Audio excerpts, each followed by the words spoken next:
Now we'll begin the session one under the topic of challenges and opportunities of financial services. So joining us as a moderator for the session one is David Zhang, the professor of KBI. So ladies and gentlemen, please welcome with a round of applause.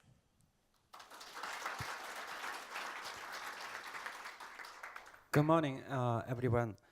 I'm David Zhang, Head of Faculty Office here at KBI. I'm honored to be a moderator for this first session in this conference today. In this session, we'll talk about challenges and opportunities in financial services industry. We have a guest speaker, Mr. Christopher Harvey, Deloitte, Hong Kong. Ladies and gentlemen, please welcome Mr. Harvey. Okay.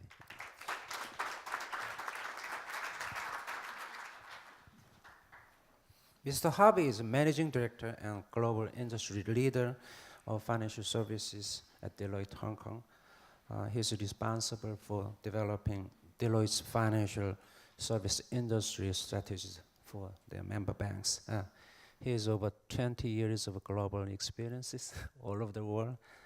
He's frequently speaker, major conferences. Okay, are you ready to go? I think okay. so. Okay. Is it your time? David, thank you very much for your very kind introduction. And to the Korean Banking Institute, thank you very much for this opportunity to talk here today and to be with you and to spend time with such an august audience. I was briefed to talk about challenges and opportunities in financial services or of financial institutions. And in preparing for this speech, one thing came to mind, one famous quote came to mind as I was thinking about what I should say. And that was the quote about, how to never waste a good crisis. So I think the thesis of what I want to talk about today is not so much the challenges side, because frankly, all of us in this room are very, very well aware of the challenges element of what's going on in the marketplace. But what I'd really like to focus on is, so what? What's that mean for the financial services industry as a whole and for financial institutions in particular? And I'd like to just share some thoughts on that. And then obviously we will have a panel discussion afterwards where I'm expecting to be challenged rigorously on some of the things that I say, which is great, as it should be. Again, I picked on a number of areas that I thought I would cover today. And those were regulation, risk management, culture, cybersecurity, customer, talent, which I know is a major focus of this particular conference, and then innovation, disruption, digitization, and new entrants. A bit of a mouthful at the end, but a very large topic, obviously. Let me start with regulation. And again, everyone in this room is all too aware and sometimes all too painfully aware of the effect of regulation on financial institutions over the last 6, 7, 8 years. I think we also all in this room will acknowledge that some of this regulation was long overdue and in fact has been entirely correct and right in terms of some of the outcomes that it is seeking to achieve. That saying though, it has indeed placed significant constraints on many financial institutions around the world. I've been in this business a long time, as David mentioned, and I started out in this business as a strategist, a strategy consultant. And in those days, frankly, when I was helping my clients with their business strategies, regulation really played a relatively minor part when one was considering business strategy. There were lots of other things that you thought about, like competitors and customers and market dynamics and economics and so on and so forth. And then regulation was sort of page 73 in the 75-page document that you gave the client. The reality is today, if anybody from any strategy firm talks to any one of you in this room and doesn't have regulation on page 1 of their document, then frankly, they've missed the point. Because it's my view that regulation now drives strategy in a way that is completely different from in the past. You cannot consider expanding your business, going into new markets, or even operating within the market in which you operate without considering the regulatory impacts and the things that you have to do to remain in business from a regulatory perspective. Let me take an example of an organization I know well, HSBC. As everybody in this room knows, HSBC has faced a number of regulatory challenges over the last few years. When Stuart Gulliver, the current CEO, took over nearly 4.5 years ago now, one of the first things Stuart did was to do a root and branch appraisal of the entire portfolio of their business, looking at every business, every country, every line of business in those countries to understand whether it was actually worthwhile staying in that business at all. And one of the key filters, as he called it, that he applied to all of those business was the regulatory filter. Does it make sense from a regulatory perspective, from a capital perspective, from a risk perspective, to stay in country X or in business line Y? And every large financial institution that I know of has done that or is in the process of doing that very same thing. So if that isn't regulation driving strategy, I don't know what is. So where's the opportunity here? Because this just sounds like hard work, a lot of cost, and believe me, the costs are enormous, as all of you know, of implementing these regulations. But what is the opportunity? Because it doesn't sound like an opportunity-rich environment when you're really just being faced with a wall of regulation all the time. Actually, I think there are a number of extraordinary opportunities that the regulatory environment presents us. I think the first one is, as in the slide it says, that in many countries, there is a real focus on consumers and customers getting a good deal from financial institutions. Now, you can either look upon that as an onerous regulatory issue, or you can say this is a real opportunity for us to transform the way in which we interact with our customers, to change the whole dynamic about how the bank or a financial institution works with its customers, either domestically or on a global basis. I'm always struck by the thought that I bet that not a single person in this room woke up this morning and thought about buying a financial product. And we're in the industry. So we have to remember that, and we have to think about how to better interact with our customers, particularly in the regulatory environment that we face on a customer basis. And I'll talk a little bit more about that later on. The second major opportunity that I see stems from something that's happening in many countries around the world, which I know one of our speakers is going to talk a little bit more about later on today. But it's really about if you like, the restructuring of the industry. So if you take what's going on in the UK with ring fencing, with the separation of deposit-taking institutions from the more risk-based trading and those sorts of parts of the financial institution. Again, you could look upon that, as many have done, and say, well, this is just a massive cost. Again, going back to HSBC, Douglas Flint, the chairman, has been very public in saying that they believe that ring fencing in the UK is going to cost them $2 billion.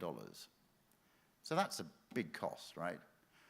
But actually, I believe this is a wonderful opportunity to take a root and branch view of your business and operating model, and to take a really hard look at what the cost base looks like and how you can transform your business from a cost perspective using this whole concept of the OpCo or of the operating business that underlies both of these new businesses that you're going to have to set up.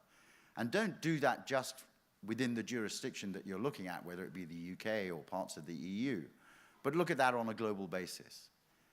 Because that's the way to really transform rather than simply comply with regulation. A couple of thoughts then on how to take advantage of this regulatory environment. One, I guess, that I shouldn't perhaps talk about is regulatory arbitrage, but clearly that is another area. And it is interesting to me how many financial institutions are looking very closely at where they headquarter their businesses and whether they are actually optimally headquartered in their home, perhaps home, in inverted commas, country. So for me, I guess the question I would pose to the audience today is this, as one of our earlier speakers said, a moment of transition, or is this actually a moment of transformation? And I believe this is a moment of transformation that is in part driven by this regulatory agenda. The second area, which of course has had a huge amount of focus over the last few years, is the area of risk management. I have a perspective which some people maybe don't share, but my view is that the financial crisis of 2007, 2008 was not a failure of risk management. Think about that for one moment. Many people would say, oh, of course, that's rubbish. You know, it was terrible risk management going on, et cetera, et cetera. Actually, it really wasn't. I've done a lot of work in financial institutions since 2007, 2008, looking at risk management processes, controls, protocols, systems, et cetera, et cetera, et cetera. And in fact, in 99% of the cases, they were perfectly fine. The processes were fine. The systems were fine. The controls were fine, as documented. The challenge was implementation and execution, thoroughly, consistently, all over the world, by all 100,000, 200,000, 300,000 employees of that financial institution. So it wasn't a failure of risk management systems, processes, et cetera, even though I and many of our colleagues have made a lot of money out of redoing them, and I'll be frank about that, but the reality is this is not a process or systems question. This is a people, culture, education, training, compliance, and management question.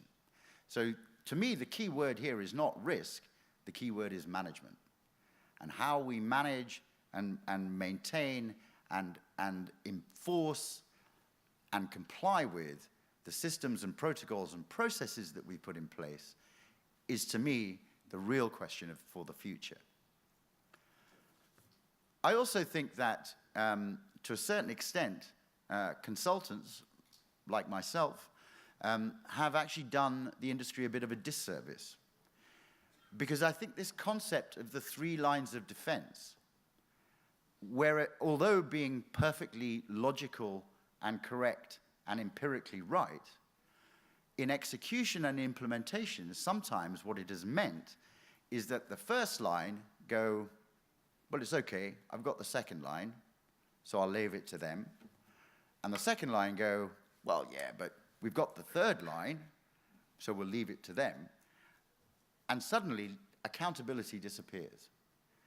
So my personal view is we need to push accountability for risk management right to the front line. As you may have read in my biography in the handout, I spent the first 10 years of my working life in the military. And if we'd had that concept in the military of 3 lines of defense, nobody would ever win a war, or certainly would never defend a position, because all you'd be doing is saying, well, I'll leave it to the other guys behind you. So let's push accountability for risk. Let's push that right to the front line as much as we can. And it's about risk and risk management being totally embedded in the culture of the organization. We underestimate, I think, the effect of culture. And I think that the last few years, perhaps the last 2 years in particular, we've suddenly seen a bit of a realization coming that risk culture and the conduct of our people throughout our organization is actually fundamental to preserving our organizations going forward and to ensure that we comply and that we don't face that terrible list of fines that we see on that slide. And actually, this is a little bit out of date, as some of you I know will look at and go, yeah, we've paid a little bit more than that. But it's illustrative. And as I said before, I firmly believe that quite a lot of that enormous amount of money that banks have had to pay out in the last 5 or 6 years is down to risk culture and the failure of individuals to conduct themselves correctly around the institution. But I don't underestimate the task. And this is an enormous task. You know, if you think about many of the organizations that you either work with, work for, you're talking hundreds of thousands of people in many, many places around the world who we are expecting to all act, behave, and conduct themselves in the same way, in the right way, and in a way that is ethically, morally, and of course, from a compliance perspective, correct. That's an enormous task. And I think in the past, we've relied too much on tick box training, on self-certification type activities, and on management to enforce all of this. And we have to be smarter about how we do this. And I know that that's something I'm sure you will be discussing in future sessions throughout this conference. But risk culture and culture in general, I think, is an extremely hot topic. And it's something that we, as an organization, are doing an awful lot of work about.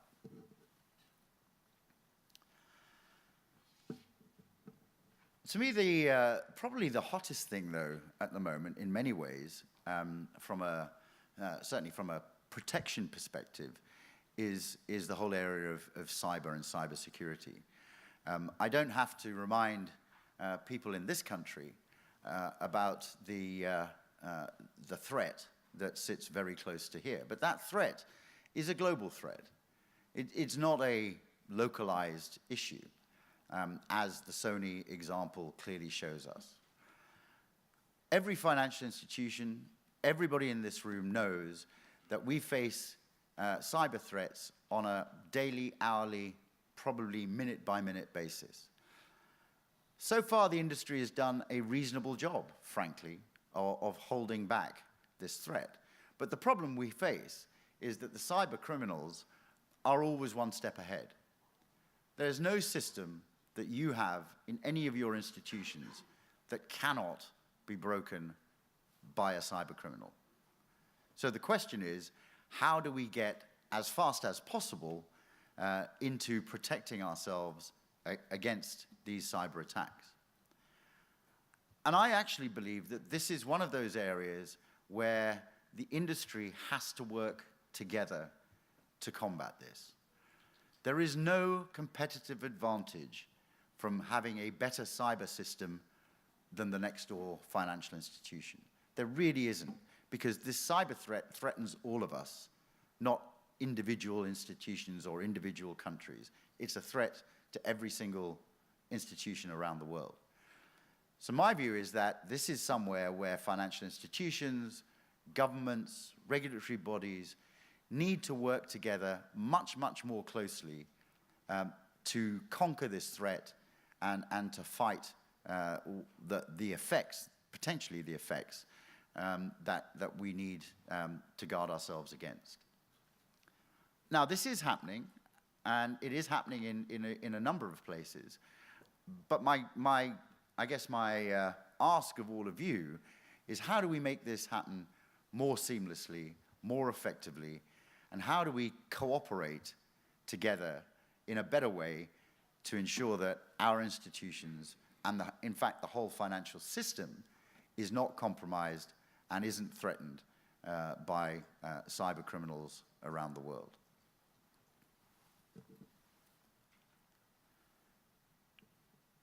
Let me now turn to customers.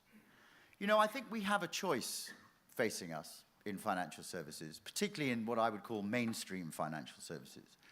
And that choice is, do we get relegated to being utilities, or do we actually maintain ourselves as dynamic financial institutions that are there, as somebody said earlier, to promote well-being and to create the future for individuals? If one wants to go down the utility route, and there's frankly nothing wrong with that strategy, but if one wants to go down the utility route, then I think what you have to think about is cost, what you have to think about is volume, what you have to think about is systems and process transformation. But if we want to stay dynamic financial institutions, meeting the needs of our customers around the world, then we really have to start to focus much more on customer needs, customer wants. I was sitting in a room recently where we were discussing digital. In fact, it was a digital retail bank. We were talking about how do we set up a new digital retail bank focusing on a particular customer group.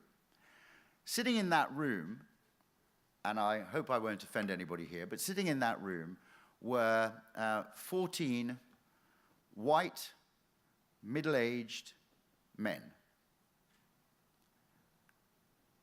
What on earth do we know about what 22-year-old females living in Korea want from their digital bank? Probably not a lot.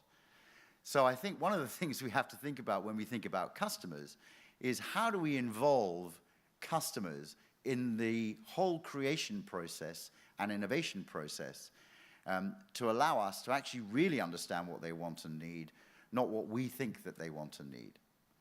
I was talking to a bank in South Africa actually only last week. They are doing a project, an internal project called Bank 2024. And the individual I was talking to was saying, the problem we have here is we are projecting Bank 2024 from Bank 2014. So in fact, what we've come up with is exactly the same, just with some cool words around it. But actually, the products and services, the ways in which we interact with our customers are exactly the same as we're really doing today. We haven't thought outside the box. And I gave him that example of 14 middle-aged white men sitting around in a room. He said, that's exactly my project team. In fact, in South Africa, it wasn't white men, but it was 14 middle-aged men. And I said, we've got to mix this up a bit. We've got to change this way of doing things. And we've got to start to understand what customers really need. Need and want are different words, and I hope that if anyone's being translated into Korean, I hope there's a distinction that works in Korean too. But to me, what a person needs and what a person wants are two different things. And we need to understand the need part, not necessarily the want part. All of us know if you ask a customer what they want, what they'll say is they want everything and they want it for nothing. That happens in my business all the time. I'm sure it happens in yours as well. But the reality is that we can understand customer needs to a much greater extent today than we've ever been able to do. Now, when I first got into this business, I used to do a lot of work on customer needs analysis. And at the time, it was pretty unsophisticated. You just went around and talked to a few people and then tried to figure some stuff out.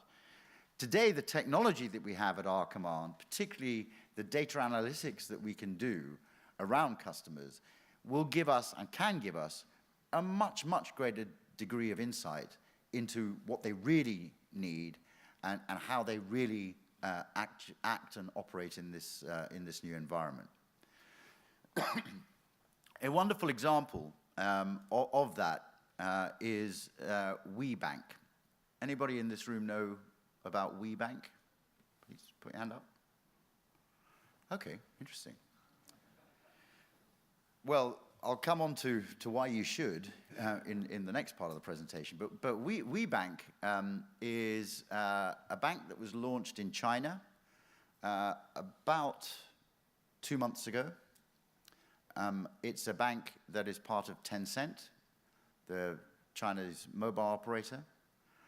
I've been involved in the past, actually, in bank startups, and day one is always a bit worrying because you haven't got any customers. On day one, WeBank had 147 million customers on day one. How did they do that? Well, Tencent obviously has a mobile phone company. It also has a Amazon-like online shopping company. It also runs a social network organization like Facebook, and it has a chat facility, a bit like, well, it's called WeChat, but a bit like WhatsApp or Instant Messenger or whatever. Their customer base, Tencent's customer base, is, well, it changes obviously every day, but it's around about 800 million people. What they did in setting up WeBank is they used really, really sophisticated data analytics on that 800 million customer base to pre-approve, pre-vet their customers across the whole of their network through analytics about who they interacted with on the social network, what they bought through their shopping channel, how good payers they were on their mobile phone bill, who they interacted with in their chat environments, what pictures they posted on their Facebook thing. As you can tell, I'm really into the modern jargon Facebook thing. And they pre-analyzed all of these customers and came up with 147 customers. They opened accounts for 147 people on day one without a single piece of paper because they had all the information that they needed about those customers to open the accounts. And they provided them with a borrowing facility and a credit card facility should they want it on day one. That's really understanding your customer. That's really knowing what your customer wants. That's really understanding who they are, what they want, how they interact, and what's their social environment that they operate in. Banks have that information. All financial institutions have that information. Frankly, you just don't use it. And it's also kept in, stored in databases that are inefficient, badly managed, poor governance. They are, Christopher Harvey is Chris A. Harvey, C.A. Harvey, Christopher A. Harvey, CAH 55367, and that's all within one financial institution. So there's a big effort here around cleaning up the data, but once you do, the possibilities here are endless in terms of getting intimate with your customer, really understanding what her needs are, what his needs are, and designing and delivering product and service that meets all of those needs. And I use the word service advisedly because I think we are moving very rapidly from a product world to a service world. I think product starts to become generic. Your loan isn't really that much better than my loan. But the service that you give could be significantly better than the service that I give. So what we have to understand is what is that service level, at what cost, and what channels that we use to deliver those services. Much of this discussion always focuses on retail consumer customers. But I believe that this is equally relevant, and in fact, perhaps even more relevant, to corporate customers. One of the big challenges I think that corporate banks face is in their RM community, in their relationship management community, you tend to find RMs have come from one particular part of the bank, particularly in the commercial bank, and that tends to be from the lending function. Correct me if I'm wrong, but that's my observation. So most relationship managers are really lending officers who've become relationship managers. Well, that's fine when you're in a high interest rate world, when net interest income is going through the roof, and when people are looking for bank borrowing all the time. But in the last few years, that's not been the case. Certainly not in the West, certainly not in Europe, where you've got virtually zero interest rates in Europe. In fact, in some cases, in reality, negative interest rates in Europe. Lending is not that great a thing to be in. And you're left with an RM community whose deep understanding of their customers' needs really isn't there. So what I encourage corporate bankers to think about is, how do you get inside the value chain of your customer?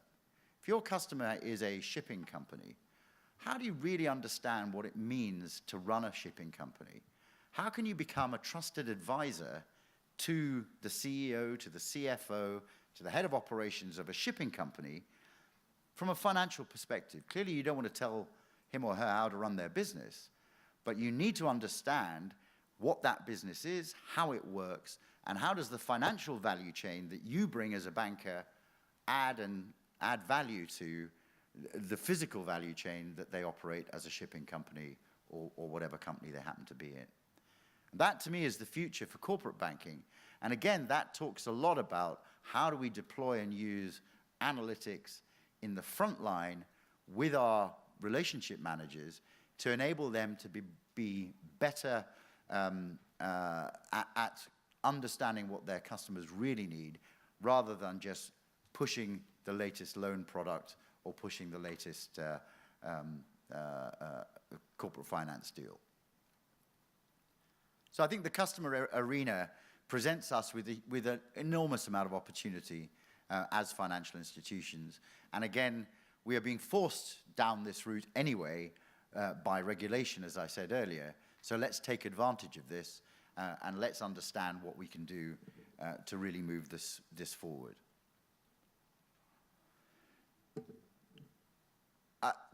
I'm going to talk about talent, but not from a sort of general population perspective, but more specifically about how we as financial institutions attract and retain the sort of talent that we're going to need in this new environment. You know, if we really believe that we're in a transformational world, if we really believe that we need to seize some of these opportunities to become more dynamic, more customer-focused, more service-oriented, understand our customers better, whether they be corporate or personal customers, then actually, frankly, we are going to need new, better, more highly trained, more innovative people in our financial institutions than we've had in the past. Unless, of course, we go down the utility route, when, frankly, it doesn't matter. But the challenge we're facing is, because of the financial crisis, because of some of the cool things that are going on out there in other industries, that we are becoming less and less attractive to the new generation of talent that's coming out of colleges and universities around the world. So the research that we've done shows that banking and financial institutions in general is slipping down the list of the most attractive jobs, particularly for business graduates around the world. And fast-moving consumer goods has now exceeded banking, and technology and telecommunications is catching up very fast. And my prediction is next year we will see that outstripping financial institutions as an attraction perspective. And yet, if you think about the environment that I've just been describing, we need more, not less, of these people. More talent, more innovation. We need precisely the people who want to go and join a consumer goods company or a telecoms company. We need them in our businesses to drive us forward for the future. So what do we do about that? How do we actually change the way in which we appear to the outside world, and particularly to that millennial generation that are now coming out and coming through colleges and business schools? Well, we have to look again at what they're saying to us about what they want from work. They want innovative environments. They don't want necessarily to be in an environment where you just get given a manual and told, well, that's what you do. That's your job for the next 30 years. Carry on.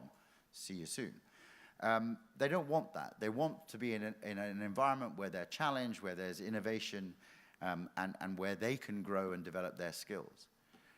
They want an environment that is inclusive and diverse. And that's not just gender, but of course gender is hugely important. I mean, particularly in a world where, for the first time in the last couple of years, there are now more women at business school than there are men. So gender diversity is of course hugely important. But it's also racial diversity and the ability to travel, to have new experiences outside of your own environment. And we need to start to think about how do we encourage mobility, and of course, how do we attract non-traditional, if you like, participants into the financial institutions that we all work with. Some organizations are clearly doing a great job at this, but I think as an industry, we have a very long way to go with that. And again, back to my earlier remark about middle-aged white men, frankly, or not necessarily white men, but middle-aged men anyway, in most places around the world, if you go to boards, if you go to excos, you go to project teams, that's kind of what it looks like. It's all pretty racially and gender stereotypical. And we've got to break that. Not because it's necessarily because it's a nice and good thing to do, which of course it is, but actually we're wasting a huge amount of talent that we're just not capitalizing on in those environments. So how we address that, I think, is absolutely crucial for our future. The other interesting dynamic from a retention point of view is some of these non-traditional players that I'm about to talk about are now attracting some of our best talent into those organizations. So very recently, I think the CFO of one of the large US banks has left and has joined Google, and Google Finance in particular, to drive that business forward. Not something you'd really expect a CFO of a major financial institution to do, but that was his choice, and his view was that was where the future was, not where he was at the time. So interesting. And so it's not just the kids who are attracted into that world, it's also people like us in this room who are thinking, actually, this might be really interesting, and this is different from what we do today in financial institutions. I know this is mainly a banking environment, but I think one of the other interesting findings is the least attractive part of the financial services marketplace is actually insurance. And that I understand from a historical perspective, but I also have a perspective that insurance is about to become a really cool place to be. Why do I say that? Well, if I look at what I would call developing markets around the world, and take Southeast Asia, take Africa, take parts of South America, it's very interesting, actually. Some of the studies that I've seen and read, not stuff that we've done, but that others have done, clearly shows that as people move out of poverty, one of the first products, financial products, that they ever buy is insurance.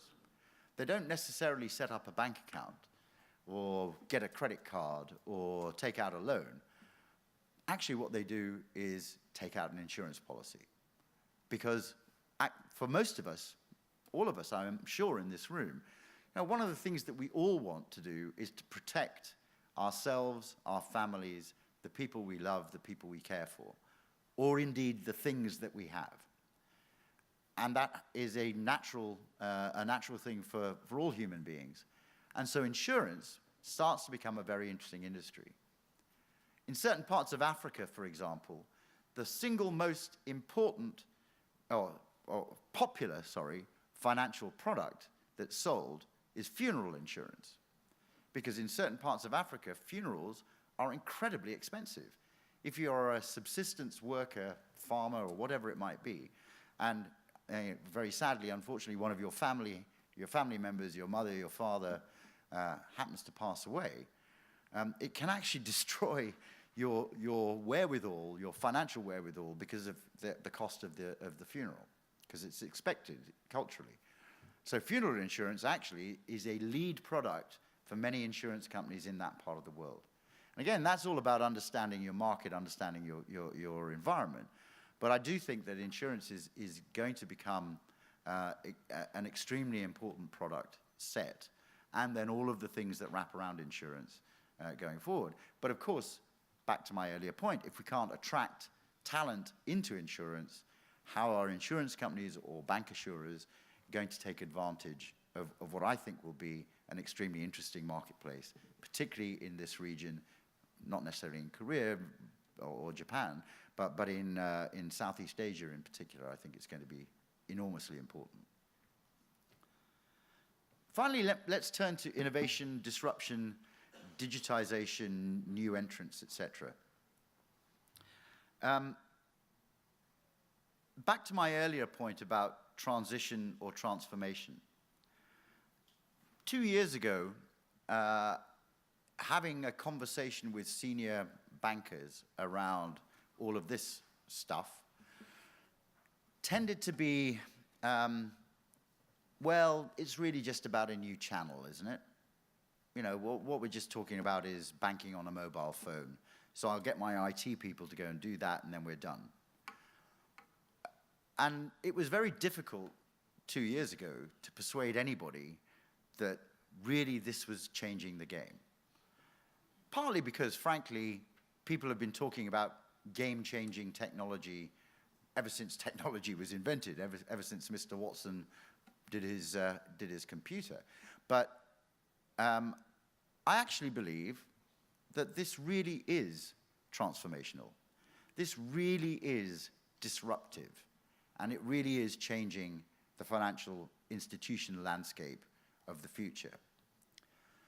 Not because I believe that some of these challenger banks, whether it be WeBank in China or Metro Bank in the UK or Fidor Bank in Germany, not that I believe that necessarily they are going to take the place of Barclays in the UK or Deutsche Bank in Germany or indeed Bank of China in China. But what they will do, and what institutions like them will do, is cherry pick. They'll either cherry pick really, really interesting customers, the ones that you really, really want, or they will cherry pick really interesting parts of the value chain, the bits of the value chain that actually drive real value in your institutions. And frankly, they will leave major institutions either with all of those customers that you don't really want to work with but kind of have to, or the parts of the value chain that actually drive very little advantage from a revenue and growth perspective. And that, to me, is the challenge. It's not that they're going to supplant the big financial institutions across the board, but it's this whole cherry picking of the nice bits that's actually going to be the most disruptive. So what do we do about that? Well, actually, I think that financial institutions have enormous advantages in terms of taking this threat head on. The advantages you have is that you already own the customers. The advantages that you have is that you have that in-depth understanding of the value chain. Take payments, for example. I mean, banks have been doing payments since payments were invented. Why allow some new entrant to come in and cherry pick the nice, interesting parts of the payments value chain and leave you just with the Nostro account? That doesn't make any sense to me. So I think that financial institutions have a great advantage here. But the challenge is, how do we stimulate innovation? How do we break away from the old way of doing things? And how do we change ourselves and transform ourselves into institutions that are agile enough and capable enough to take this threat head on? I was very struck recently by the chairman of BBVA, the Spanish bank, who said in a very public forum that by 2025, his view was that BBVA would no longer be classified as a bank, but would be a technology company that does banking services. Very interesting perspective. And again, I'm not suggesting that's the right strategy, but I think that is certainly a strategy and a way of thinking that starts to transform, a major old financial institution. And if any of you ever have the opportunity to travel to Madrid, I really encourage you to go to the BBVA Innovation Center in Madrid. It's open to everybody, even competitors, in fact, especially competitors. Not only is the facility open, but the BBVA systems, obviously not deep into the systems, but the BBVA system stack is open and available for anybody to come in and innovate on their systems.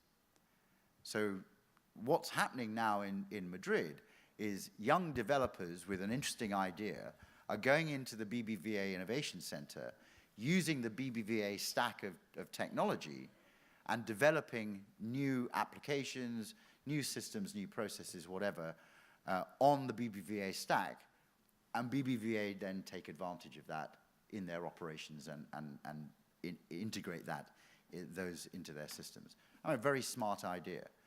So one way and one thought about how to stimulate innovation and creativity. I was very lucky the other 3 weeks ago. I took my top 100 partners from around the world in financial institutions, and we went to Silicon Valley for a week. And we did a tour, basically. We got in a whole range of speakers from young startup guys in a garage somewhere to Google to you name it. And we went and did visits. We went to an extraordinary place called Singularity University. Again, strongly recommend that you look them up. They do a lot of online stuff that you can just download for yourselves. But if you ever get the opportunity to go there, it's an extraordinary place. It's based on the NASA research complex. And it's really all about future thinking and the use of technology and the effect of technology in the modern world. One of the things that really struck me there was going to an organization where they were making extensive use of things like 3D printing. And I thought, well, in fact, some of my colleagues said, what are we as financial institutions guys going along to this 3D printing outfit? Why is that relevant? I said, well, yeah, just think about it. Think about trade finance.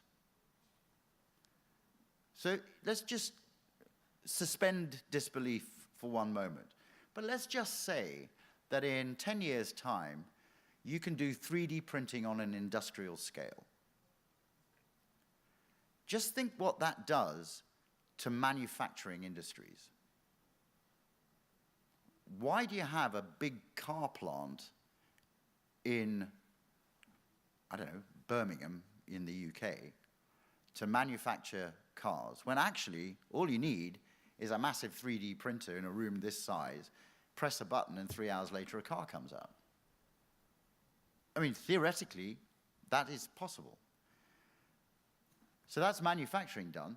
What about the medical profession?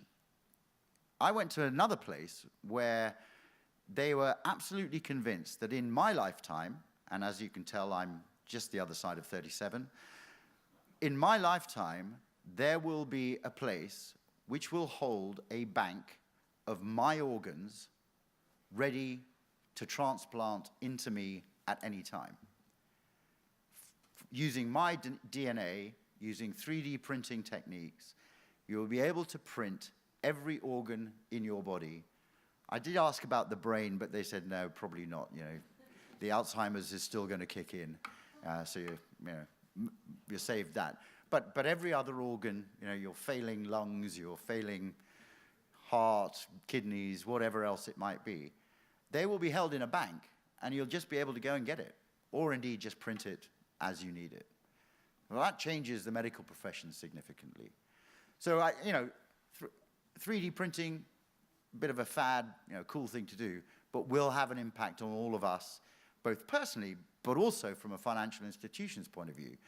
Because how do you therefore, how do you finance a value chain which is now all about transporting bulk chemicals rather than finished goods? And how do you finance and manage that from a banking perspective? I see that I'm just about to run out of time. I could obviously talk forever about this. This is something that if in this room we're not already thinking about this, then we should be, and we must be, and our institutions need to be thinking about what's the impact of this, both on us, on the financial system as a whole, and on our customers and suppliers. Those were all that I was really going to talk about. Maybe I just leave you with the remark I started with, which was, never waste a good crisis. Our problem has been over the last 7 or 8 years that we've been so focused on the crisis and fixing it that perhaps we haven't given as much thought as we should have to what's next. And I think that the real opportunity for all of us is to focus on the what's next. Clearly, obviously, we still have to make sure that we comply and all of those things from a regulatory perspective. But using these opportunities to take our organizations forward to become those dynamic financial institutions that we want them to be, and perhaps not to go down that utility route, which is low cost, low pay, and really, frankly, not very interesting. So thank you very much for your time, and I look forward to your questions and remarks later on. Thank you, Chris. You can have a seat here. You can have a seat. The earlier session was, ended earlier than pre-scheduled, but you had sufficient time. So, is it happy to you? No. Okay. Yeah, I'm sure everyone's heard far too much from me anyway. Okay. Thanks a lot. Thank you, Harvey. You mentioned about corporate issues, in financial services industry. I want to just make a comment on that. I think it is important for banks to make a decision on how to take a risk, under the newly regulated world, and how to change, their business portfolio, right? And how to change, existing business models, adapting to the new environment. So you also mentioned about importance of risk culture in a bank. I mean, it is also very relevant in a Korea bank also. So technological innovation, new entries, etc. Interestingly, you pointed out, banks' talent management. It is also a relevant issue in Korea. It is difficult for banks, to hire and retain number one people, anymore. So the banker is not a number one job in Korea anymore. Painful history, but anyway, given all these, issues and challenges, you raise it, big question for us: how do banks remain competitive under the newly regulated world? So now, in order to discuss these issues further, we have three panelists. Please welcome Professor Seok-Hun Yoon. Well, Professor Yoon is a professor of finance at Sungsil University. He's a professional in the areas of financial institutions, banking, and capital markets. And we have also hosted, Dr. Sun-Young Che. Please welcome Dr. Che. He's a research fellow at the Korea Capital Market Institute. His research areas are investment banking and consumer financial education. And finally, Dr. Jejol Chang has joined us. Please welcome Dr. Chang. He's a director and chief economist for Korea at Citibank Korea and Citi Investment Research. His research areas are Korean macroeconomy and financial markets. All right, Dr. Che, I would like you as a first runner to give us your thoughts on this topic today. So what do you think of the challenges and opportunities in financial industry sector? I would appreciate it if you focus on Korea-specific perspectives. Okay, go ahead. Okay, thank you very much. Chris, first I want to thank you for a very informative presentation. And I just wanted to, I think you covered many areas, and I wanted to perhaps talk about three areas which I think are also very relevant in the context of Korea. And the first is the issue of regulation. And I think you discussed about how under the new set of regulatory environment, a strengthened regulatory environment following the 2008 financial crisis, and you've had some time to establish those regulations both in the US and Europe, for example, Dodd-Frank. And now we are discussing about, so how do we adapt our business? What shape is the business going to take going forward under this new regulatory environment? And so I think that's a very important issue, and I hope that is where the state of Korea's financial services industry should be. Unfortunately, I think we are at a little bit of a different stage, because before the 2008 financial crisis, the direction of regulation was towards deregulation. So we discussed about how do we catch up, how do we make up the gap between Korea's more stringent regulatory and restrictive regulatory environments to match more closely to that of the more advanced markets. And so the direction was we need to deregulate and be more like the more advanced markets. Now, following the 2008 financial crisis, you see a stricter regulation and re-regulation in the markets that we had been trying to close the gap with. So now we're faced with a kind of a sense of, which direction do we need to go? On the one hand, the issues of systemic risk and improving the soundness of financial institutions and preventing other types of risk is also relevant in Korea. So we talk about, on one hand, we need to kind of adopt more of the global standards of strengthened regulation.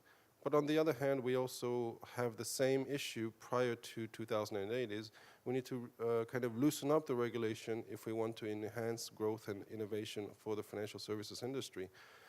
So I think we're at a stage, we're at a bit of a disadvantage because now you have whether those new regulations in the advanced markets are appropriate or not, at least they're quite fixed now, it's accepted, it's for some time it'll be in place, so now the businesses and the institutions are adapting their businesses to those regulations.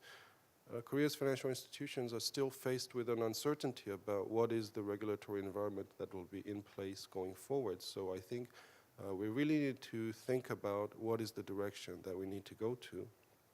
And I think in that respects, I think Chris's presentation is very informative in the sense that we need to understand what's going on outside, because what's going on outside are potentially our partners, but also our competitors, and we need to have an understanding of that when we shape the kind of the regulatory environment that we're going to have in Korea. The second point I would like to talk about it, I think what Chris in his presentation has written down as conduct risk. I think talking about the kind of the unfair or illegal or types of unsavory practices of financial institutions and also the staff or representatives of financial institutions. And that also was very much brought to the front through the financial crisis, because you had so much unsavory kind of practices, not just by individuals, but also by financial institutions themselves. And I think that issue is very much also relevant to the context of Korea as well, and it might have been a different type of underlying, cause apparently, but if you look at it more fundamentally, I think you have the same types of underlying causes that is going on in Korea as well, and I will just talk briefly about those 2 points. The first is you have now a growing kind of a slowing down of economic growth in Korea, and as a result, you have a reduction in interest rates. But not only that, but you have, if this is sustained and is structural over the longer run, you're going to have a declining return on all types of assets, and so that coupled with the fact that you have a lower kind of usage and involvement of financial services industries. For some time now, Korea's financial services industry's profitability has been declining steadily. And so you have a lot of pressure to enhance profitability, and in that kind of an environment, you're more susceptible to the kind of the conduct risk I think Chris has pointed out. So that is an issue from the supply side of financial services firms. On the demand side, we have a big shift in the demographics. We have a very rapidly aging population. Korea is a member of the OECD, and among the OECD countries, Korea is the most rapidly aging nations. Now, we have a baby boom generation that is set to retire within the next 5 to 10 years in earnest. And if you look at the financial services industries, the 50 and 60-year-old category are very, very important customer base. They have the highest wealth accumulation. They also use the financial services industry the most. And if you look at, I'm not sure about banking, but security service industry in Korea, it's like the 80-20 principle. So the 20% create the 80% of the profits, and those 20% are actually the older generation customers who are now facing retirement. But as I mentioned, you have a change, economic change, where you have declining returns on assets. So it used to be you have, if you look at household assets in Korea, 70-80% is housing. The remaining 20%, more than half of that is deposits and other types of safe assets, and only about 10% or so is risky investment products. You can no longer have that type of simple household asset portfolio under this new environment. So older age groups are going to have to take on more riskier, complex investment products, both domestically, but also you have increasing demand for overseas products, because you cannot find the returns domestically that you want, so you need to look at overseas. And we've had a lot of problems in that area, because a lot of these products, the currencies are not hedged because the cost of hedging is too high. So a lot of this, so the demand side and the supply side, we have a very volatile situation, and we need to really look at how are we going to prevent increase or potentially higher financial misconduct going forward, because you have these forces that are kind of more likely to provide those instances of conduct. So, and for the financial services industry to actually grow further, we really need to enhance the trust that we have towards the financial services industry. And as part of that, I think we can adapt some of the policies that perhaps Chris mentioned. For example, what Basel is requiring financial institutions to do, but I think also financial institutions themselves, they need to also be more proactive in enhancing trust among the customers themselves. And last point I would like to talk about, I think Chris spent a lot of time, because I think he's very interested in it, is about innovation technology. And I think this is also very, very important. It is a very trendy agenda this year in Korea, a kind of a hip agenda, and in Korea, fintech, finance and technology. So I think fintech is seen as something that's going to be a source of new growth for the Korea's financial services industry. And if you look at fintech, fundamentally what's going on, as Chris mentioned, abroad is really, in essence, the border between financial services and other industries, that border is no longer, is breaking down. So you mentioned about Tencent, WeBank, you have like non-traditional financial services industry actually doing financial services. And I think this is the kind of direction that inevitably we are going towards because of technology is enabling us to do that. Unfortunately, I think the discussion within Korea as regards to fintech, at least this year, I think my personal perspective is too much focused within the financial services industry, and it's about protecting the boundaries, not across industries, between financial services and other industries, but within the financial services industry. So, the issue is about how do, banks trying to protect their own area against securities companies or insurance companies. And I think if we look at it that way, it's too narrow a perspective of vis-a-vis what's going on abroad, not in the advanced markets, but a lot of this is going on, as you mentioned, in China, in Africa. You have technological innovation that jumps, and it's not like in the past where you have, step 1, step 2, step 3. There's a jump between the steps. And so I think it's good to be cautious about uncertainty, about new technology, what are the kind of the unforeseen kind of unexpected side effects. And so to be cautious in that regard, I think it's okay. But to be conservative because you're trying to protect the lines within your own industry, I think that is not the proper perspective to approach fintech or finance, technology and innovation. And I think Chris, the example he has given us, I think we should really pay attention to see what's actually going on outside and to broaden our perspective. So overall, those are my 3 comments, and I think in that Chris's presentation, I think was very helpful, I think, in understanding what's going on abroad to kind of shape what the direction that our financial services industry should be heading. Okay, thank you. Dr. Choi has mentioned about regulation trend in Korea and the conduct risk which is also relevant to and also technology and innovation issue, the effects of banking sector in Korea. So now, Dr. Jang, I think you've been working for Citibank as a chief economist for Korea. So I bet you can give us some more, Korea-specific comments on our topic. Yeah, thanks for inviting me to this very valuable opportunity to hear about Chris's very well summarized presentation and have the opportunity to discuss this topic with the very valuable panel discussant. First of all, when I read the Chris's presentation, I fully understood why I should take the tens of hours of the Citibank's compliance lectures every year. Actually, after the global financial crisis, the company is pressing us a lot to follow all the very strict regulations, and the kind of preventing lots of the breaches of the bad things or the other bad transactions, etc.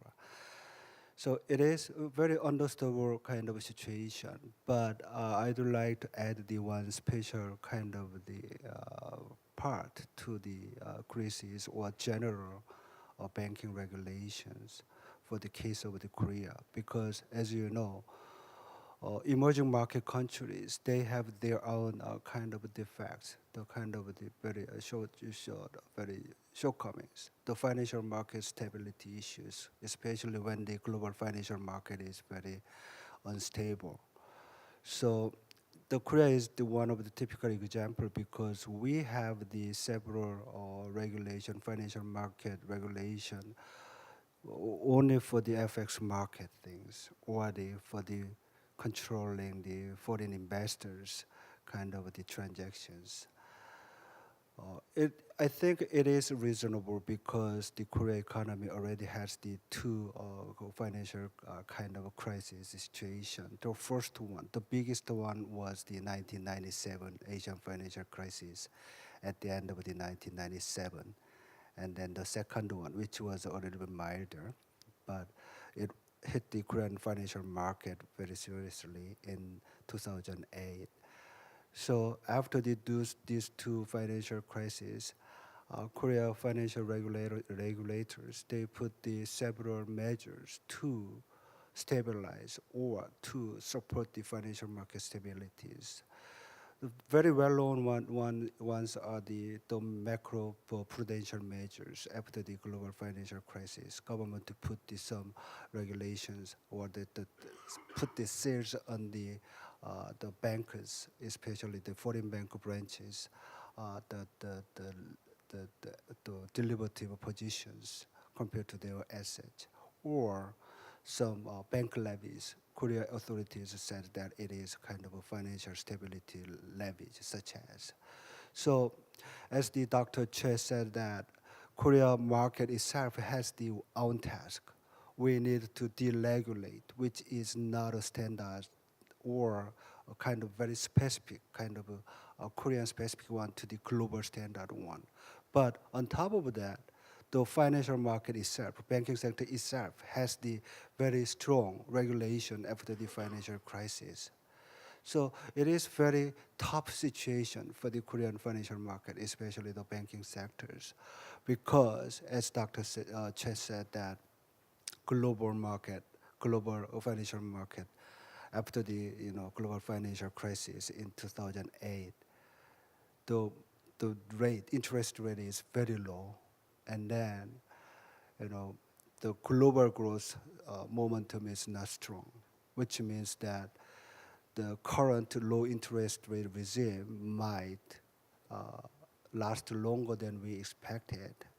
That's going to push the large of the kind of the revenue opportunities for the banking sectors. So in this kind of a situation, as the Chris and Dr. Che mentions, it is very appropriate to suggest our opportunities in this industries.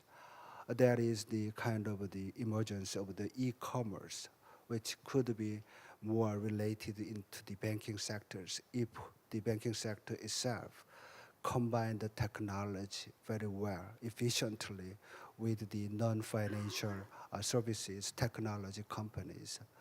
The good example is the fintech. But I would like to highlight some of the Korean statistics. As you know, Korea is the number 14 or 13th largest economy in the global, in the global economy. The economy actually enjoyed double-digit economic growth rate in 1997, as the China enjoyed during last 22 decades. But after the financial crisis in 1997, the growth rate fell down to the 4% levels. And then global financial crisis, the recent one, then growth rate fell down to the mid 3% point. If we just watch the manufacturing sector's growth contribution and services contribution, it is very weird. The service sectors, especially the finance and insurance sectors, growth contribution does not expand, which means that, can be explained by the very strong regulations, could keep the growth potentials, or the relatively shortages of the human capital could, in the financial sector, could limit the growths. Especially in the during last 5 years, the economic growth rate on average was 3.7%, but contribution of the finance and insurance sectors was just 0.18% point. That is just a 5% contribution to the total growth. At this point of time, I think we need to find out kind of a breakthrough kind of technology or innovation in these sectors. But we have very great opportunities. One good example is that during the last year, Chinese customers, they directly bought through the e-commerce from the Korean market. That amount was the $2.7 billion. And then it's going to rise up to the $3.5 billion. For the whole China customers, the one of the studies said that those kind of overseas direct purchase was these $13 billion in 2013. And then it doubled up more in the 2014 by increasing the 2.7, $27 billion. And then it's going to rise up to the $180 billion. So just around the 10% of those kind of increase was just to get the benefit to the Korean customer sectors or the some e-commerce sectors. So if the China economy is continue to growing, even if their growth momentum is slowing down, this kind of opportunity could increase the financial sectors, banking sectors, business opportunity, as well as this more contribution of the financial sectors to the general economic growth.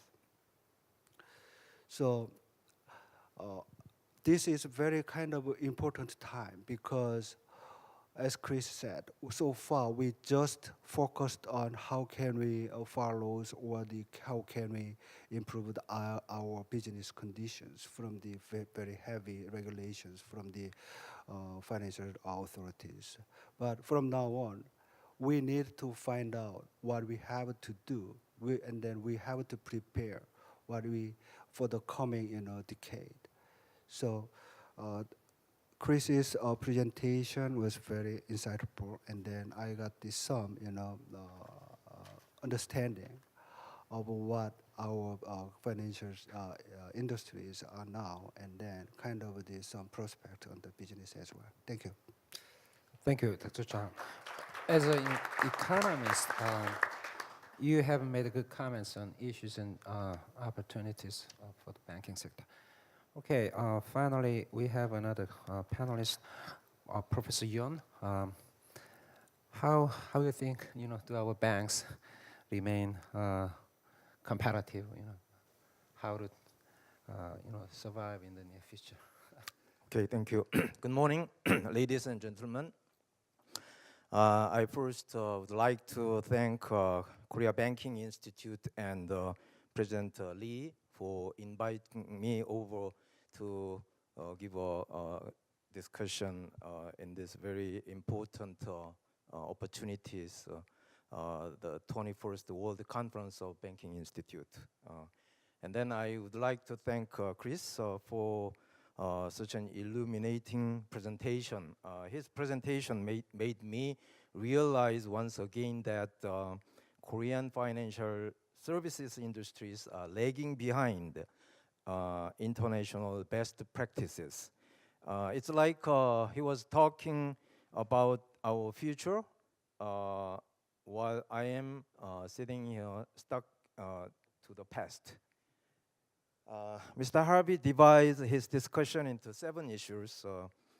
That is regulation, customer, risk management, talent, and so on.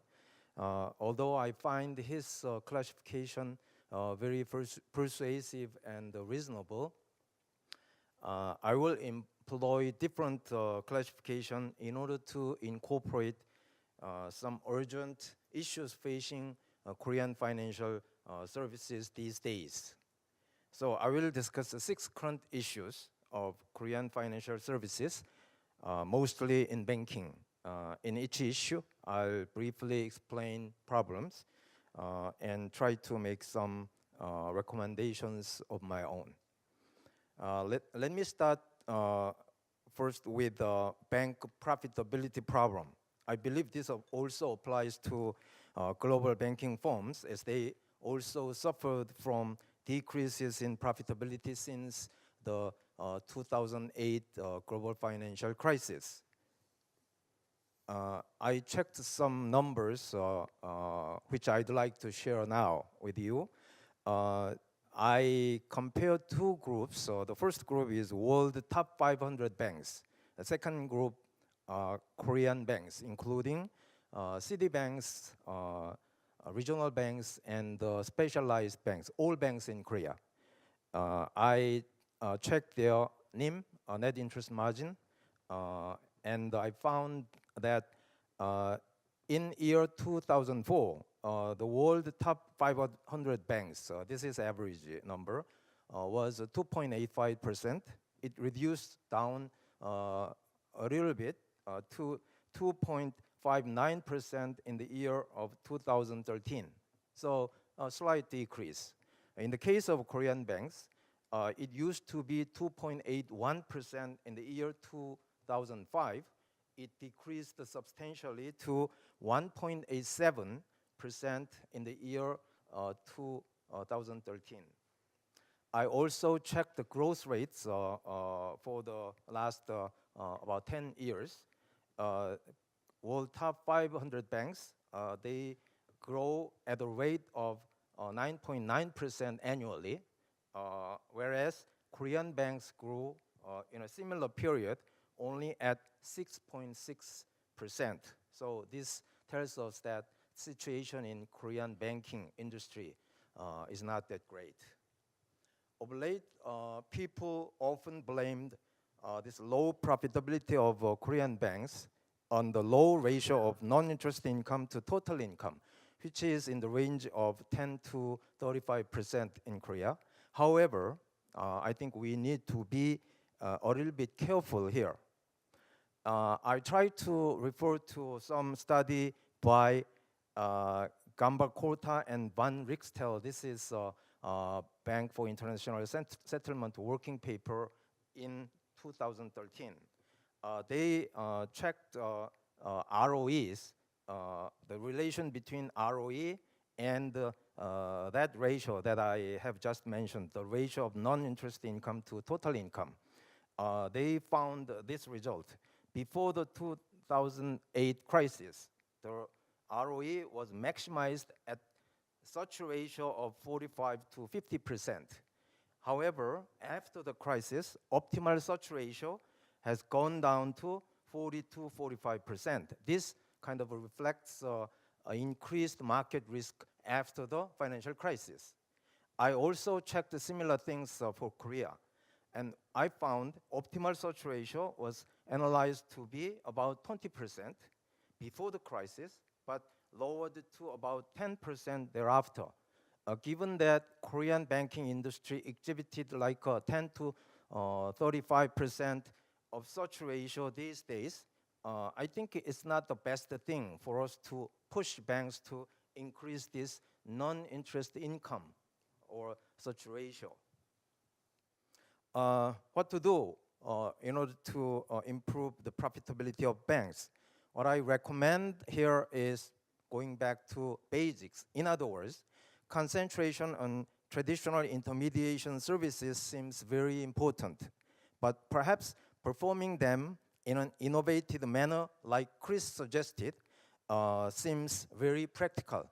For example, I can think of something called transaction banking, which is pretty popular these days in outside the banking industry, foreign banking industry, I believe.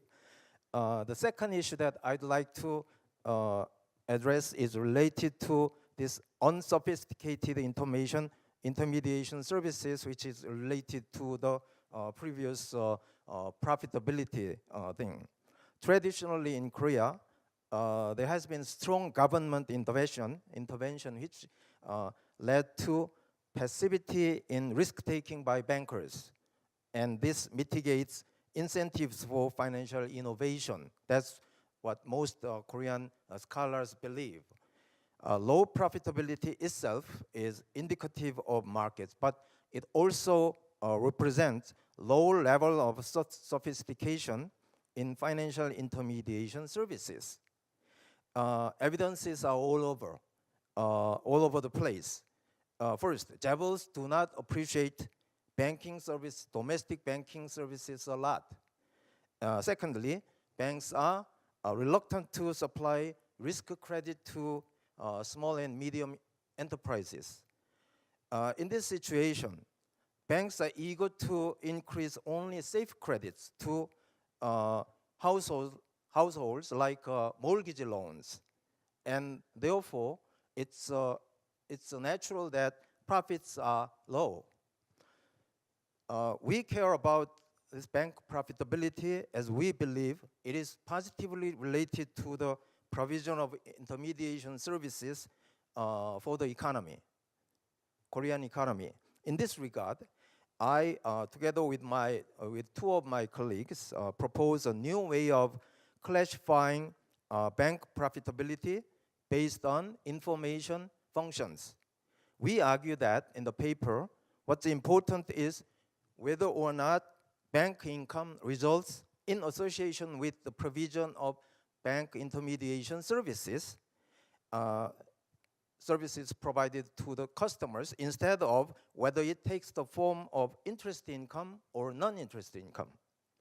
By way of this new approach, we got some interesting and meaningful results. Korean banks, I mentioned two groups of banks earlier. One is Korean banks, the other is 500 global banks. We compare those two groups in terms of this new measure, and Korean banks fare worse than global 500 in terms of intermediation services. This implies lower profitability index value especially in conventional intermediation income. Still, their contribution, their intermediation-related income is almost 10 times greater than the contribution by other income, including, for example, trading profits. So I'd like to suggest Korean banks to try to increase and expand the quality and contents of financial intermediation services. Profits, I believe, will then follow. For example, transaction banking I mentioned earlier can be a good candidate for Korean banks, especially as they are about to make a big investment for fintech. The next issue, therefore, is fintech. Under the government's leadership of creation economy, 창조경제, fintech boom has drawn a lot of attention these days, possibly creating a herding behavior. In addition, too much emphasis seems to have been given to payments and settlement issues only. Fintech-related investment may require a huge amount of money, giving rise to operating risk. Given the current low profitability of banking firms and uncertainty associated with the future of fintech, such risk may end up causing a big problem, especially for smaller banks. Suggestion: more attention should be paid to the identification of consumer needs, which actually Chris has very much emphasized, and their developments. We need to take them into account. The first issue is weak consumer protection. Recently, a series of events and accidents involving financial consumer losses have occurred in Korea. Credit card debacle of 2003, savings banks fiasco of 2011, and the Dongyang fraud scandal of 2013, among others, all caused direct losses onto financial consumers. We also had a huge scandal involving leakage of 105 million personal information from major credit card companies.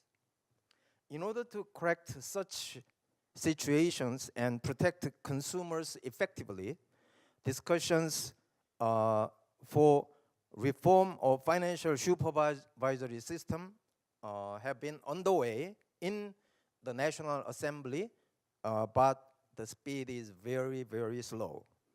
Once they finish the reform enactment, I think there will be a stronger set of requirements for consumer protection, which would impose some additional burden on the part of financial firms. However, financial firms should rather consider this as an opportunity to gain trust back from customers. In addition, also as mentioned by Chris, cybersecurity issues become serious issues recently in Korea. The fifth issue is the lack of globalization. First, somebody asks, why do Korean banks need to go overseas despite the lousy performance in the past? I think this is a very important question. My answer to that is actually is twofold. First, low domestic demand for banking services is anticipated mainly due to slow down of economic growth and too high level of household debts. Banks have no room to increase their loans internally. Second reason is that we need to improve wealth management entering the aging society. So we need to go overseas, try to get some geographic diversification. To be successful in advancing to foreign markets or countries, however, it is absolutely necessary that we have well-defined strategies. For example, banks may consider following and helping their small, medium enterprises customers advance to overseas market by providing some transaction banking services to them. They may also consider striking some businesses with micro, small, medium enterprises in emerging markets, especially in Southeast Asia. The last issue that I'm going to address is untested risk management capabilities. Actually, Chris mentioned micro management or micro risk management capabilities or capacities within a banking organization. My concern here is more with macroprudential risk because Korea is exposed to huge such risk. There are actually external and internal sources of systematic risks in Korea, I think. External sources include volatile short-term capital flows cross-border in association with both trade and some speculative money transactions.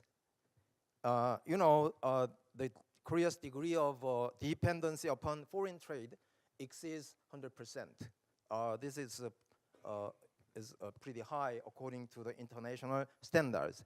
So that means that Korea is an open country vulnerable to external shocks.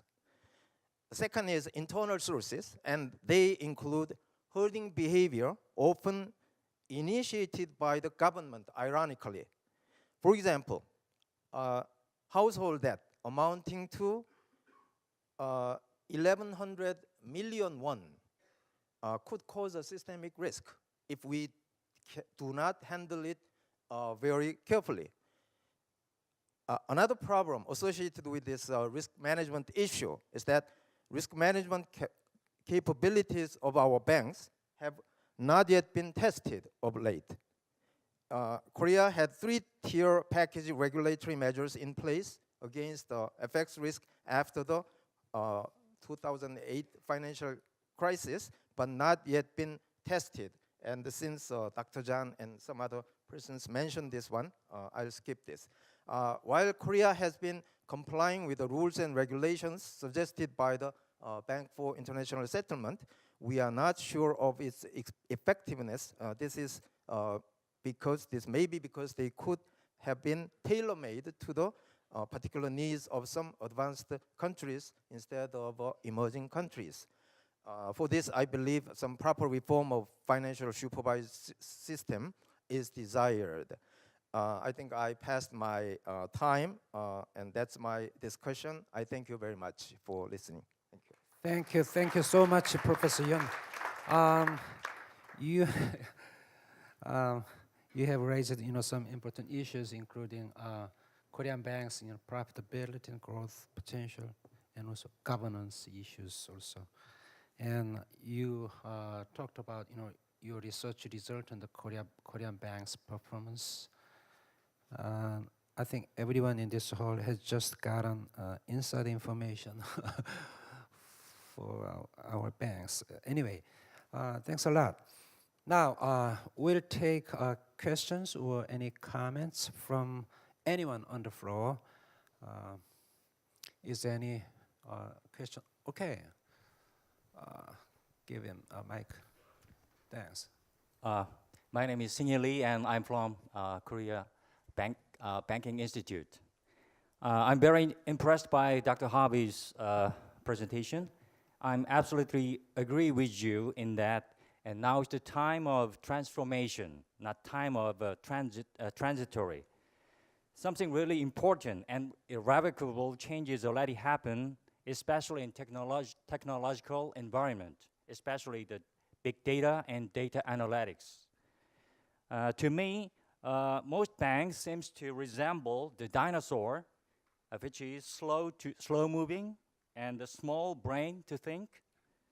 My question is, how can dinosaur banks can successfully compete with the smaller, smarter, swifter, and computer-savvy competitors, such as WeBank you mentioned in China, and PayPal, Amazon, and even Apple?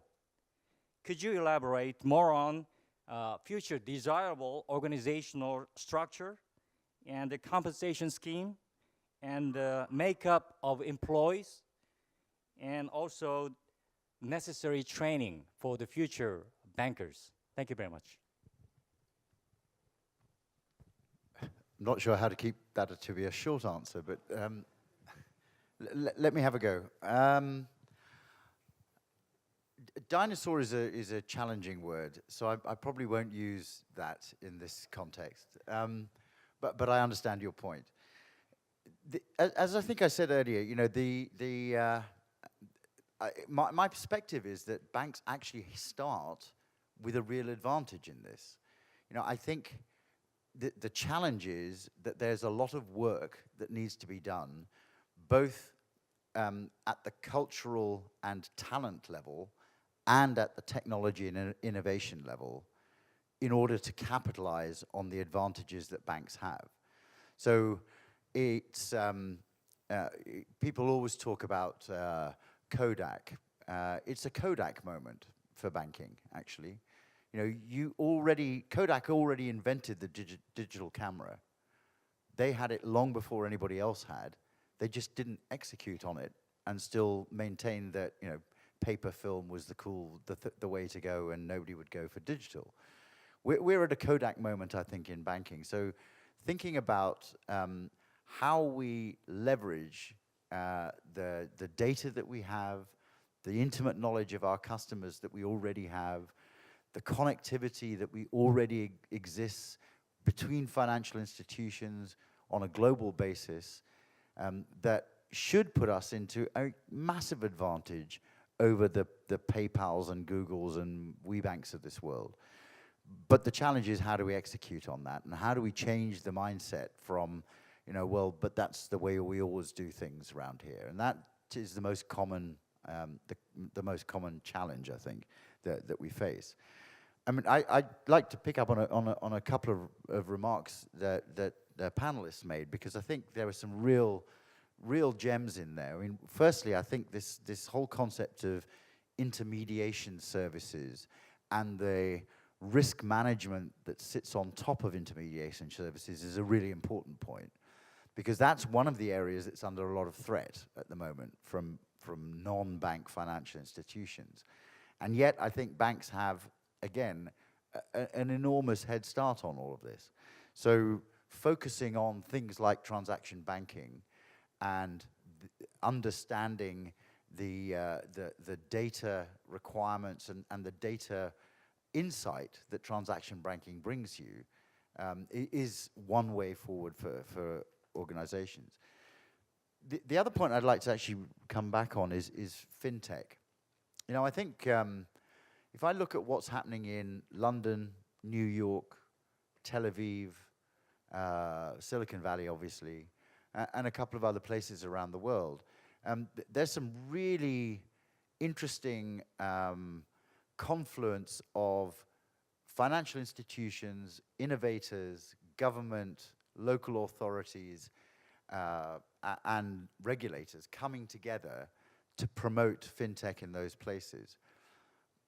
What's interesting about this region is, yes, we've got a lot of fintech innovation going on, but there isn't really yet, I don't think, a true Asian flavor to fintech.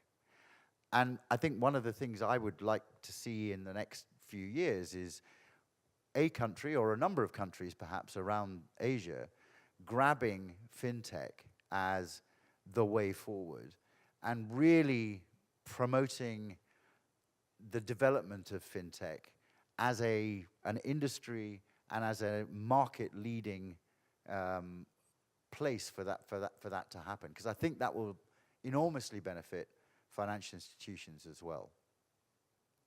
I know I haven't answered your question, but I couldn't with all of that. Happy with this answer?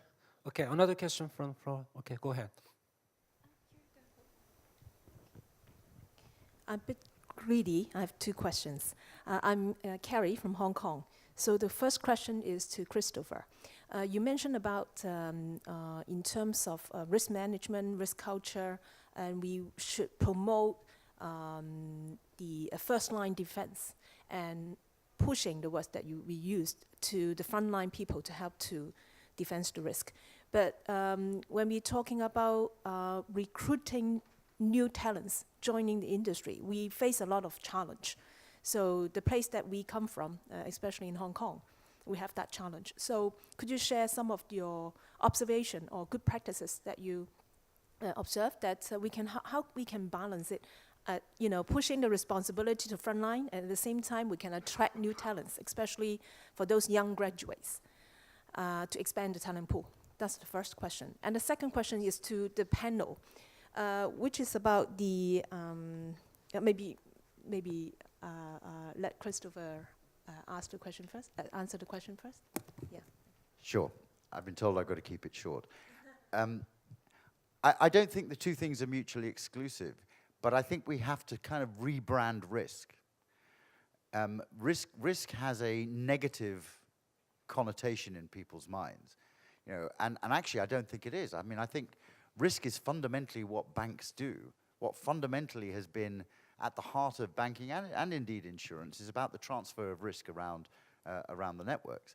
So I think we need to sort of think about, how do we rebrand risk? How do we turn it into something that people actually want to do? Because I think it's quite an attractive proposition if we put it in the right way to attract talent into banking. And I think more broadly, it's marrying that ability to be in an innovative environment, so innovation plus risk, I think is quite an attractive proposition from a talent perspective. I agree so, especially to those young talents. Yeah.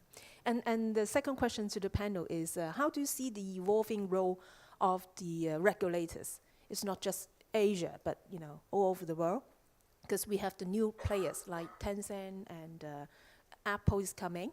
So how do you see the evolving role of the regulator to make sure there's a level playing field?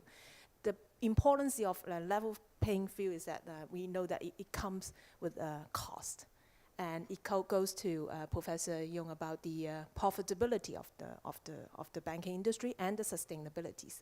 So I would like to pose the question to the panel, please. Maybe I'll just answer very briefly and then pass on. I think what Chris has mentioned about the types of talent we need to have coming into the industry is also very relevant when we talk about regulators.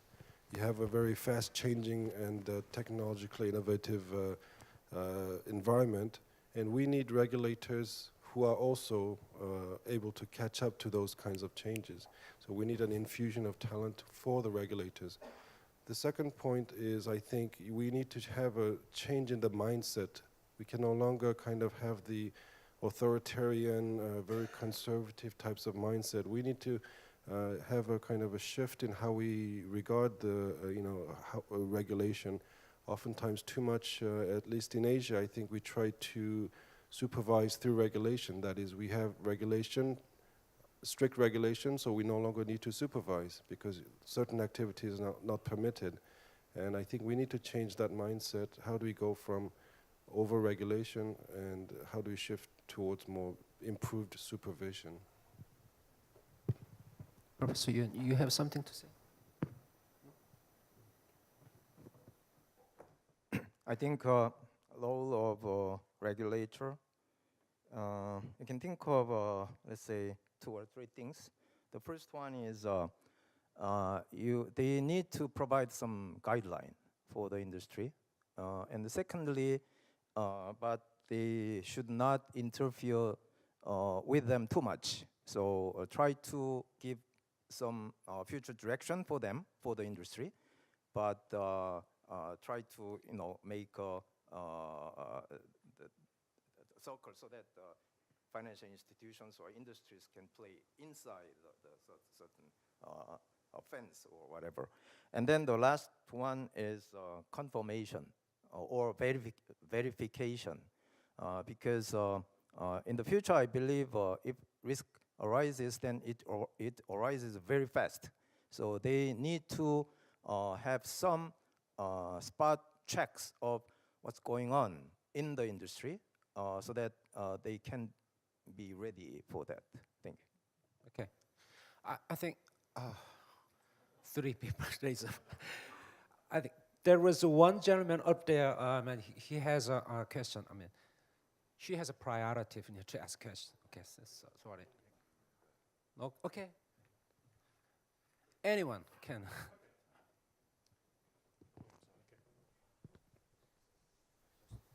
Thank you, moderator. Thank you, moderator, for giving me the opportunity. My question is directed to Mr. Harvey. By the way, I enjoyed your presentation. It was excellent. Given your wide experience, emerging economies, the banking industries in the emerging economy, are they better off under single regulator system or dual or multiple regulatory system? What is your take? My question is almost in line to that. Can I just ask it then? All right. Thank you very much. Well, we're both from the same area. We're both from Nigeria, and we're from the emerging economy. And my question, it's actually related to his, that don't you think, because whenever you have a banking crisis, the first thing you look at is regulation, all right? And invariably, don't you think that banks are now being over-regulated in such a way that to attract talent is becoming more difficult because of over-regulation? Thank you. Let me try and answer both those at the same time. In terms of how many regulators should we have, I think what I wouldn't go is down the US route, where you have competing regulators who are all trying to outsmart each other and actually further their own political careers by being the nastiest regulator on the street. So I wouldn't go that route.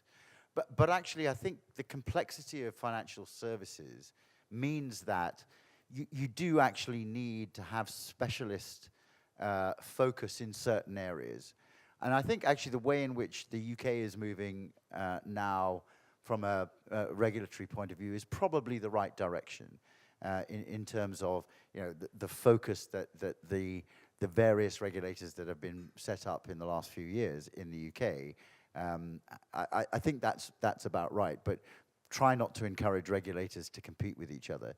The second point around over-regulation, I think we've had a sort of perfect storm, particularly in the West, where you've had regulators, governments, and media all attacking financial institutions all the time at the same time. And I think that has put really undue and unnecessary pressure on those organizations in such a way that it's now becoming quite difficult to do business in lots of ways, not just from a capital requirements perspective, a regulatory compliance perspective, but also just the general attitude towards financial institutions in the marketplace. You know, it's very difficult to even pay people properly. Is it over-regulation? To a certain extent, yes, but I think there's an attitudinal issue as well. You know, one thing, and if I may take 1 second, one thing I think we all, and particularly people in this room, but more broadly in the industry, have failed to do. We have failed over the last 8 or 9 years to help the general population, the world at large, and politicians and press in particular, understand the vital and important role that financial institutions play in the economy. You know, there isn't an example in history of an economy that's been successful without successful financial institutions at the very heart of it. And we haven't got that message across very well, I think. And I think once we start to get that message across about how we make dreams happen in the consumer world, how we make industry happen in the commercial world, how we make trade happen, you know, all of those things we don't talk about very much or very successfully outside of our own little environment, or big environment, but we should. And I think that would start to address some of the talent issues we have, and also start to address some of the trust issues that I know you're going to be talking about a bit later on. So without going as far as perhaps Jamie Dimon did, I think we do need to get onto the front foot a little and start talking about the real value that financial services brings to the global economy and to people, individuals in general. Thank you. You know, lunch time is not regulated by government, you know, but I think we need to take, okay, we'll take one more question from the floor. Who's gonna, okay. Thank you. I'm sorry. Thank you, Chairman. Just 3 brief points of clarification of Mr. Harvey's intervention. First of all, when you talk about risk culture or the importance to change the conduct, the culture of banks and financial institutions, you talk about legislation or supervisors. That means that you are not very confident on self-regulation. Second is, you know, to cross data, the banks has been crossing data and working with the data for many, many years. Some bankers now say that we need to come back to the human factor. Means that we need to analyze that data to serve better the customer now. Do you think that, or you still believe that the data is the best thing to serve the customer? And finally, attracting talent. We have a problem here because, as you said, we have a lack of innovation or due to our poor reputation. Very short answer, please, he said. Okay, firstly on self-regulation, President Reagan had a wonderful remark when he was in negotiations with President Gorbachev, and somebody asked him, do you trust the Russians, or the Soviets at the time? And President Reagan said, yes, I trust, but I will always verify. So I think there is a role for self-regulation, but there's also a role for the supervisory element of regulation, of the regulators as well. Secondly, on the data point, I have absolutely no argument. I absolutely believe that analytics and big data should be harnessed to better serve the customer. I think that is absolutely the way forward. It's being proved right now as we speak and will continue to be proved going forward. On the talent side, I think the innovation question is hugely important. Allowing people more freedom to innovate within their environment is I think, a massive attraction, but also a great retention facility. I just take one example of my own company.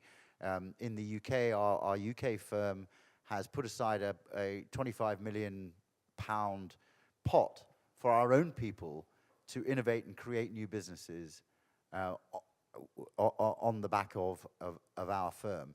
And that has taken our retention rate in the UK, what's the opposite of retention? The opposite of retention, anyway, rate from 17% down to 13%, sorry, at a time when recruitment in consulting in particular in the UK is going through the roof. So we've actually decreased our attrition rate at a time when you would expect it to go up.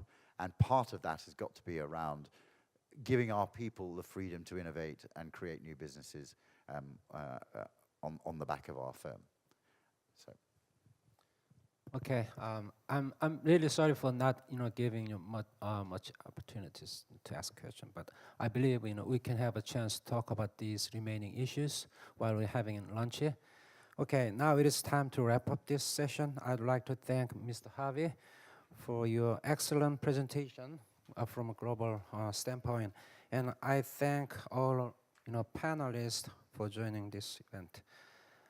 I would also like to thank all the participants on the floor for being with us this morning.